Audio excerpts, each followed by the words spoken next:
আসসালামু আলাইকুম। আজকে আপনাদেরকে একটা সতর্ক ভিডিও দিচ্ছি।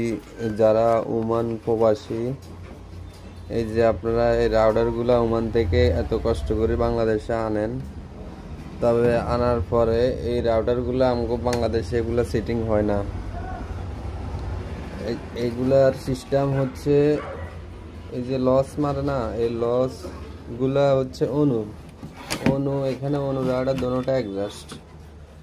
এইখানে যে কেবলটা আছে এগুলো আমগো এখানে সেটিং হয় না, লেজার দিলে লেজার আসে না, লাল মারে।